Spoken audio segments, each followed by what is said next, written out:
Hello प्यारे बच्चों, बहुत बहुत स्वागत है जीएस एकेडमी के इस यूट्यूब मंच पे आपका। आइए आगे हम बढ़ते हैं और जहां से मैंने सिलेबस को एंड किया था वहीं से सिलेबस को फिर से लेते हैं। और सभी प्यारे बच्चों का जीएस एकेडमी में तहे दिल से स्वागत है।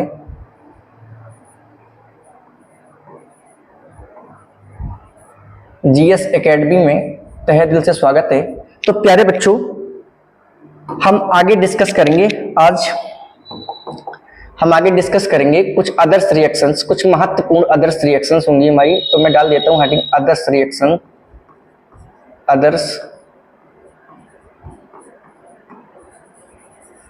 Other reactions.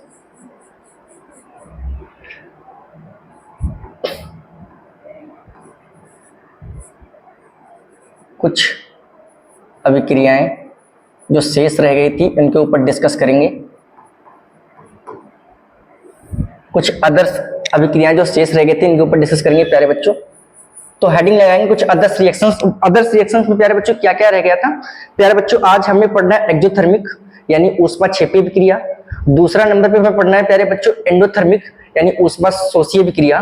तीसरे नंबर पे प्यारे बच्चों हमें पढ़ना है रेंसिडिटी यानी विकृत गंधिता, जिसे हिंदी में कहते हैं। और प्यारे बच्चों चौथे नंबर पे हमें पढ़ना है संचारण, जिसे हम क्या कहते हैं? जिसे हम कोरिजन भी कहते हैं, इंग्लिश में क्या कहते हैं? कोरिजन भी कहते हैं। तो प्यारे बच्चों आइए एक एक करके डिस्कस कर लेते हैं।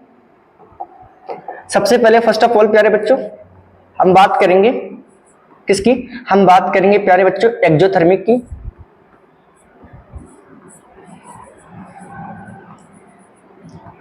एक्सोथर्मिक रिएक्शंस की बात करेंगे। एक्सोथर्मिक रिएक्शंस की बात करेंगे प्यारे बच्चों। हम बात करेंगे एंडोथर्मिक रिएक्शंस की बात करेंगे, फिर तीसरे नंबर पे प्यारे बच्चों आ जाते हैं और बात करेंगे रेंसिडिटी की। प्यारे बच्चों रेंसिडिटी की बात करेंगे। फिर प्यारे बच्चों हम चौथे नंबर पे बात करेंगे, डिस्कस करेंगे कोरिजन के ऊपर बात करेंगे। प्यारे बच्चों इसको हिंदी में भी ट्रांसलेट कर लिया जाए तो प्यारे बच्चों ये है ऊष्माक्षेपीय अभिक्रिया, ऊष्माक्षेपी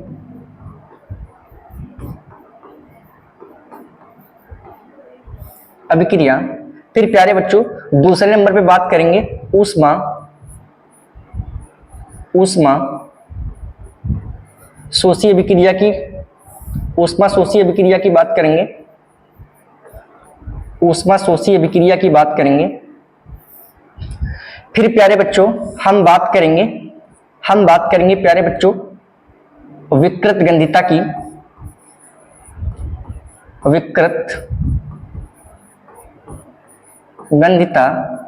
प्यारे बच्चों हम किसकी बात करेंगे? विकृत गंधिता की बात करेंगे।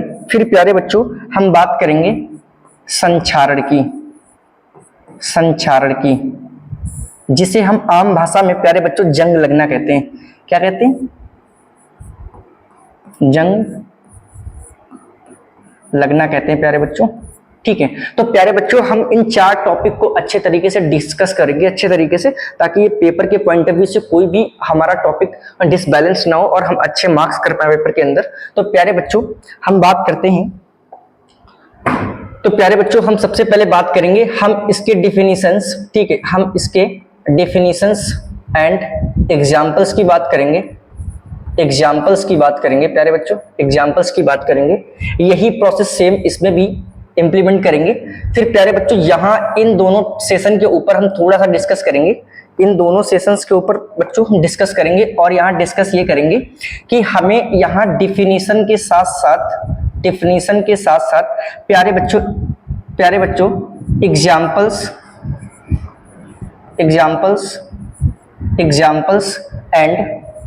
एग्जाम्पल्स एंड और प्यारे बच्चों हम बात करेंगे इनके सेविंग की। किसकी बात करेंगे?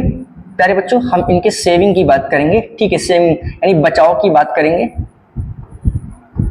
बचाव की बात करेंगे। तो प्यारे बच्चों इनके ऊपर डिस्कस करना है। तो प्यारे बच्चों आइए इन्हें लिखते हैं, फिर आगे बढ़ते हैं।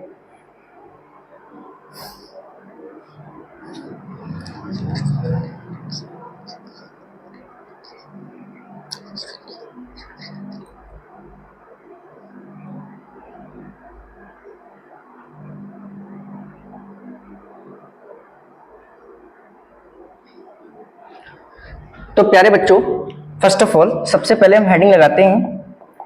सबसे पहले हेडिंग लगाते हैं एक्जोथर्मिक, यानी ए सेशंस में सबसे पहले हेडिंग लगाते हैं किसके ऊपर प्यारे बच्चों?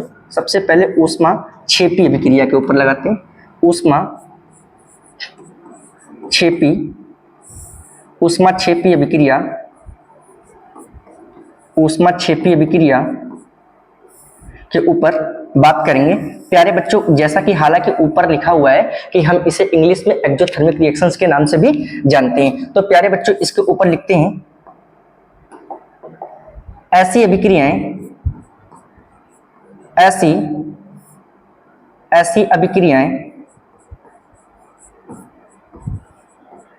अभिक्रियाएं जो ऊष्मा निर्मुक्त करती हैं। ऐसी अभिक्रियाएं जो ऊष्मा निर्मुक्त करती हैं उन्हें ऊष्मा क्षेपी अभिक्रियाओं या अभिक्रिया कहते हैं। ऊष्मा क्षेपी अभिक्रिया कहते हैं। तो प्यारे बच्चों ऐसी अभिक्रियाएं जो ऊष्मा को निर्मुक्त करें, ऐसी अभिक्रियाएं जो होने के बाद ऊष्मा को रिलीज करें, ऐसी अभिक्रियाओं को हम ऊष्मा क्षेपी अभिक्रिया कहते हैं। अब प्यारे बच्चों इसका एग्जाम्पल देखते हैं।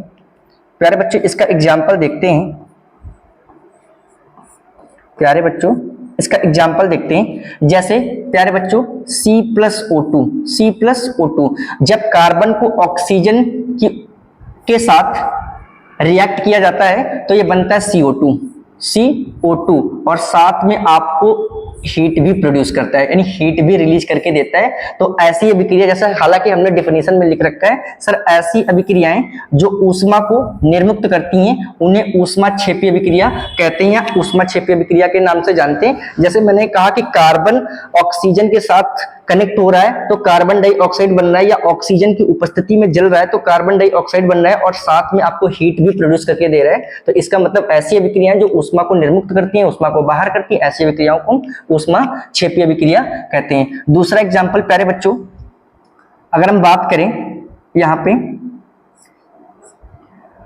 पे मैं अगर बात करूं ग्लूकोज के अपघटन की, या ग्लूकोज C6H12O6, ठीक है, किससे रिएक्शन कराएं प्यारे बच्चों?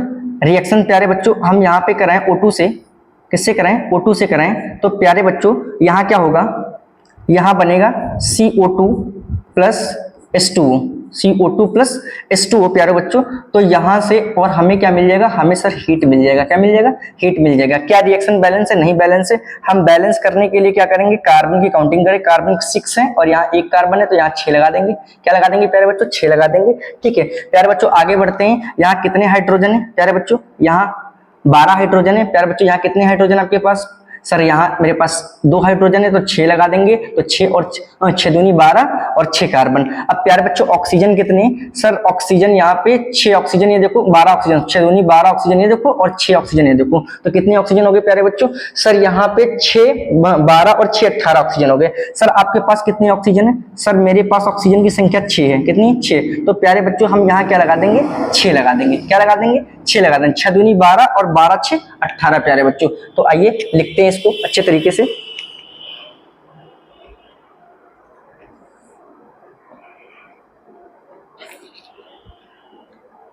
फिर प्यारे बच्चों आगे बढ़ते हैं और एक एग्जाम्पल को और कंसीडर करते हैं। कर लेते हैं एक एग्जाम्पल को और। CH4 यानी मीथेन का ऑक्सीजन के साथ रिएक्शन ठीक है। तो प्यारे बच्चों यहां से आपका बन जाएगा CO2, क्या बन जाएगा CO2, और प्यारे बच्चों यहां से आपका H2O बाहर हो जाएगा, क्या हो जाएगा H2O, और साथ में प्यारे बच्चों आपकी हीट बाहर हो जाएगी, क्या बाहर हो जाएगी, हीट बाहर हो जाएगी। क्या प्यारे बच्चों ये रिएक्शन बैलेंस है? जी सर, देखते हैं बैलेंस है या नहीं बैलेंस है। ठीक है प्यारे बच्चों आपके पास कितने कार्बन है? प्यारे बच्चों आपके पास कितने कार्बन है? सर मेरे पास एक कार्बन है। सर मेरे पास एक कार्बन है। सर कितने हाइड्रोजन है आपके पास? सर मेरे पास 4 हाइड्रोजन है। आपके पास इधर 4 हाइड्रोजन है? जी सर इधर तो 2 ही हाइड्रोजन है। तो आपने इसको 4 करने के लिए यहाँ क्या लगा दोगे प्यारे बच्चों? 2 लगा दोगे, तो 2 दूनी 4, यहाँ पे 4 हाइड्रोजन इधर भी है और 4 हाइड्रोजन इधर भी है। तो प्यारे बच्चों आपका ये बैलेंस हो गया। ठीक है, एक कार्बन। प्यारे बच्चों ऑक्सीजन कितने होंगे आपके पास? सर 2 ऑक्सीजन ये और 2 ऑक्सीजन ये 4। प्यारे बच्चों आपके पास कितने इस साइड? सर 2 है, यहाँ 2 लगा देंगे तो हमारा काम आसानी के साथ हो जाएगा। तो प्यारे बच्चों इसको लिखिए, फिर आगे बढ़ते हैं और हम हेडिंग लगाते हैं एंडोथर्मिक यानी ऊष्माशोषी अभिक्रिया।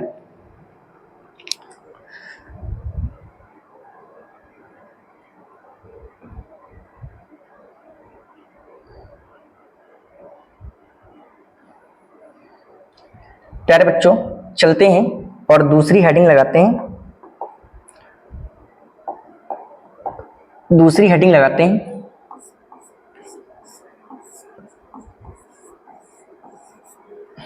एंडोथर्मिक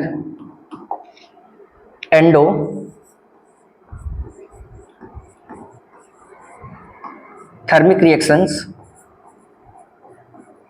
एंडोथर्मिक रिएक्शंस प्यारे बच्चों इसको हम हिंदी में प्यारे बच्चों हम इसे ऊष्मा शोषी अभिक्रिया कहते हैं। ऊष्माशोषी अभिक्रिया कहते हैं। तो प्यारे बच्चों इसके विषय में डिस्कस करेंगे। ऐसी अभिक्रियाएं जिन्हें संपन्न होने के लिए क्या चाहिए? जिन्हें संपन्न होने के लिए ऊष्मा चाहिए। सर ऐसी अभिक्रियाएं जिन्हें संपन्न होने के लिए क्या चाहिए? ऊष्मा चाहिए। ठीक है, तो ऐसी अभिक्रियाएं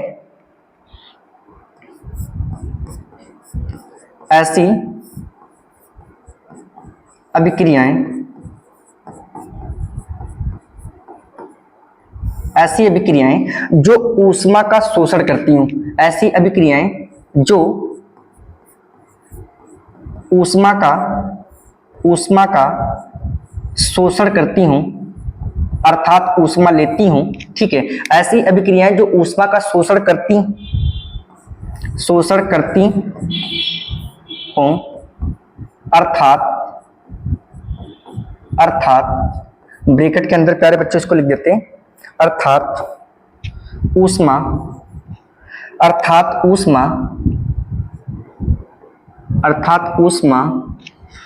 लेती हैं या लेती हूं उसे प्यारे बच्चों क्या कहेंगे? सर उसे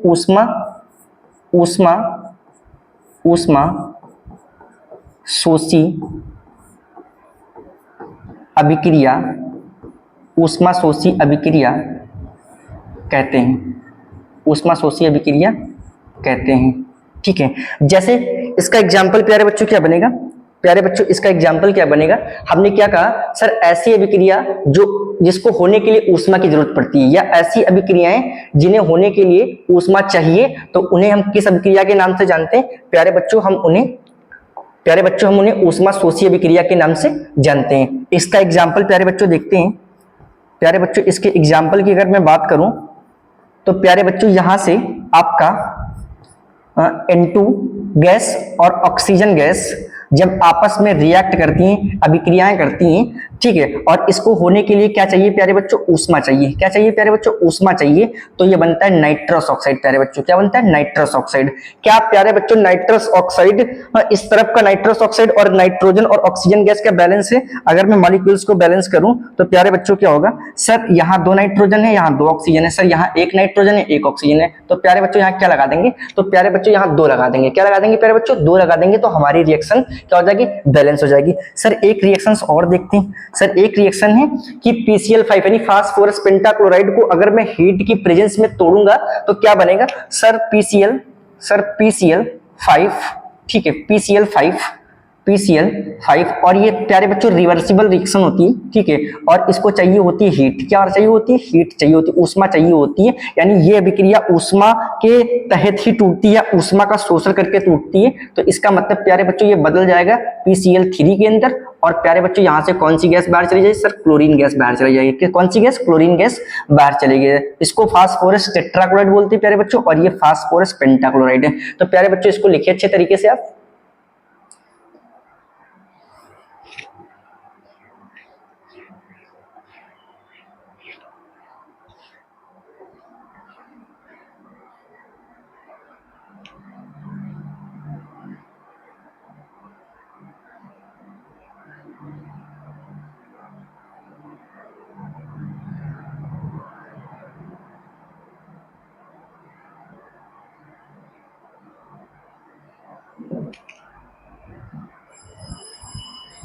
हो गया प्यारे बच्चों, आगे बढ़ते हैं, आगे बढ़ते हैं। आई होप आपको समझ में आ रहा होगा ये वीडियो अच्छे तरीके से, ताकि आप अपना सिलेबस बहुत अच्छे तरीके से कर पाए प्यारे बच्चों। आइए आगे बढ़ते हैं और 3 नंबर की बात करते हैं। आइए आगे बढ़ते हैं और 3 नंबर की बात करते हैं प्यारे बच्चों।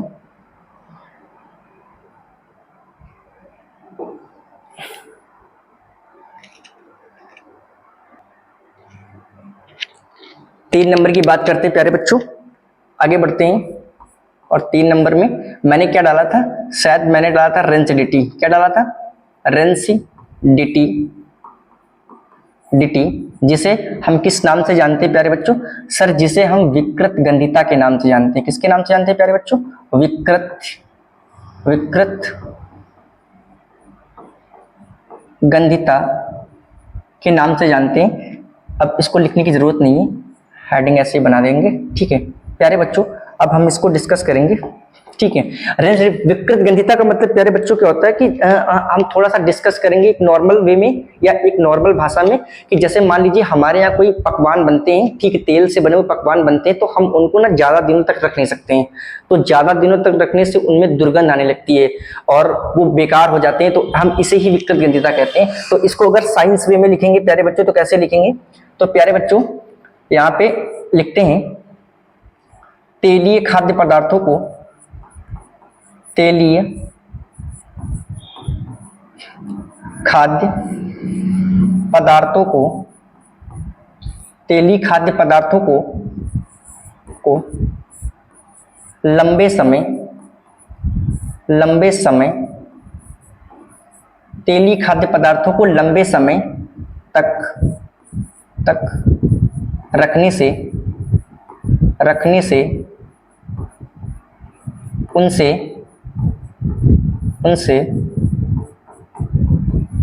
दुर्गंध आने लगती है, दुर्गंध आने लगती है, जिसे विकृत गंधिता कहते हैं। क्या कहते हैं प्यारे बच्चों? इसे हम विकृत गंधिता कहते हैं, विकृत गंधिता कहते हैं, विकृत गंधिता कहते हैं। ठीक है प्यारे बच्चों, अब हम आपसे थोड़ा सा डिस्कस करते हैं इस विषय में, ठीक है।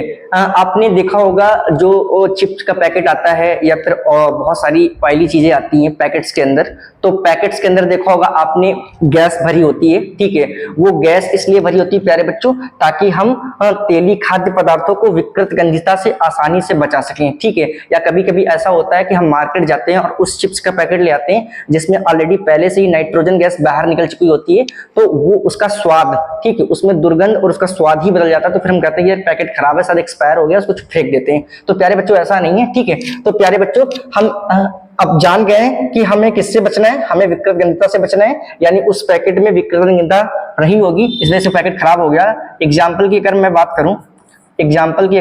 करूं, ठीक है, तो मैं लिख सकता हूं चिप्स के पैकेट में नाइट्रोजन का भरना, ठीक है प्यारे बच्चों। अब हम बात करते हैं अब हम बात करते हैं इसके बचाव की, ठीक है। हम इसके सेविंग की बात करते हैं प्यारे बच्चों। हम किसकी बात करेंगे? हम इसके सेविंग्स की बात करेंगे, यानी बचाव की बात करेंगे, बचाव की बात करेंगे। तो प्यारे बच्चों सर्वप्रथम हम नंबर 1 पे लिखेंगे नाइट्रोजन गैस, नाइट्रोजन गैस का स्प्रे लगाकर नंबर 2 ये टेम्परेरी है, कुछ समय के लिए रखने के लिए। नंबर 2 प्रशीतक वाले स्थान पर रखने पर या आप कह सकते हैं सर रेफ्रिजरेटर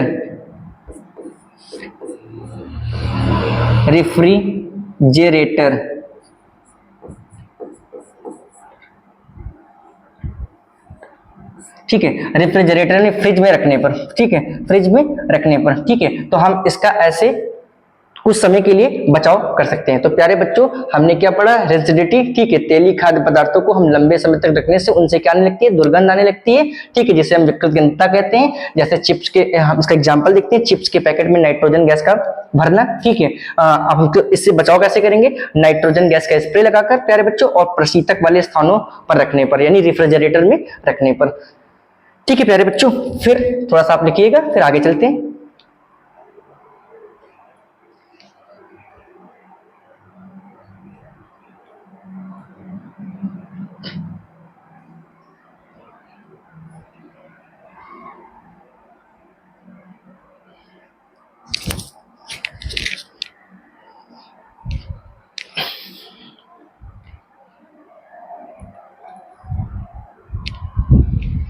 चलिए प्यारे बच्चों आगे बढ़ते हैं। आप ना वीडियो को पॉज करके आसानी से नोट्स बना लीजिएगा, ताकि आपको कोई दिक्कत ना हो, और हम आगे बात करेंगे।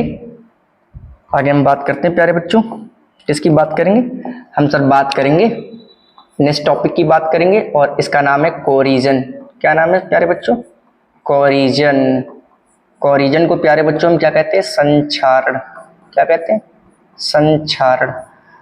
क्या कहते हैं प्यारे बच्चों? संक्षारण। आम भाषा में प्यारे बच्चों इसको हम क्या कहते हैं? जंग लगना। क्या कहते हैं? जंग लगना। जंग लगना। प्यारे बच्चों इसका फॉर्मूला क्या होता है? प्यारे बच्चों इसका फॉर्मूला होता है Fe2O3 डॉट X2, ठीक है। ये इसका फॉर्मेट, इसका फॉर्मूला होता है, ठीक है। अब हम बात करते हैं इसके डिफिनेशन की, ठीक है। इसके डिफिनेशंस की बात करते हैं तो हम लिखेंगे, अगर मैं इसके डिफिनेशंस की बात करूं, ठीक है, डीएफ की बात करूं, ठीक है, डिफिनेशंस की बात करूं तो लिखेंगे जब किसी धातु को पानी अर्थात नमी, पानी अर्थात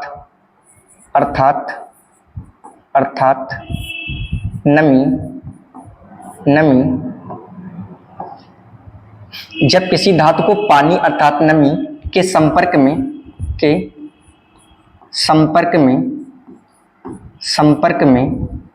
ठीक है प्यारे बच्चों, यहां ऑक्सीजन भी डाल सकते थे कि जब किसी धातु को पानी, ऑक्सीजन या पानी अर्थात नमी अर्थात ऑक्सीजन की उपस्थिति में, ठीक है, जब किसी धातु को पानी अर्थात नमी के संपर्क में लाया जाता है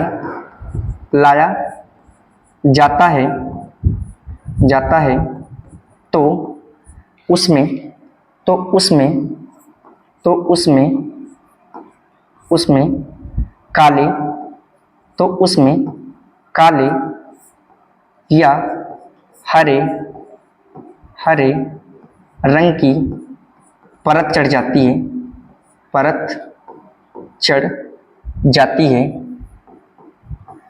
जाती है जिसे संक्षारण कहते हैं। क्या कहते हैं? जिसे संक्षारण कहते हैं, जिसे संक्षारण कहते हैं प्यारे बच्चों। क्या कहते हैं प्यारे बच्चों? इसे हम संक्षारण के नाम से भी जानते हैं। जब किसी धातु पानी अर्थात नमी के संपर्क में लाया जाता है तो उसमें काले या हरे रंग की परत चढ़ जाती है, जिसे हम क्या कहते हैं प्यारे बच्चों? जिसे हम कोरिजन अर्थात संक्षारण कहते हैं, या संक्षारण के नाम से या जंग लगने के नाम से जानते हैं। प्यारे बच्चों, हम बात करेंगे इसके सेविंग की, हम इसके सेविंग की बात करेंगे। ठीक है, हम सेविंग कैसे करते हैं? नंबर 1, पेंट करके, धातुओं पर क्या कर देते हैं? पेंट करके करके। नंबर दो गैल्वेनीकरण करने पर, गैल्वेनीकरण या यशद लेपन करने पर, ठीक। नंबर 3, या तेल लगाकर। तो प्यारे बच्चों, ये आज का हमारा सेशन था। ठीक है, आई होप आपको ये वीडियो बहुत अच्छा लगा होगा। तो प्लीज चैनल को सब्सक्राइब करिए और ज्यादातर स्टूडेंट तक पहुंचाइए इसको, ताकि वो भी हमसे जुड़े और एक अच्छी शिक्षा प्राप्त कर सकें। ठीक है, धन्यवाद।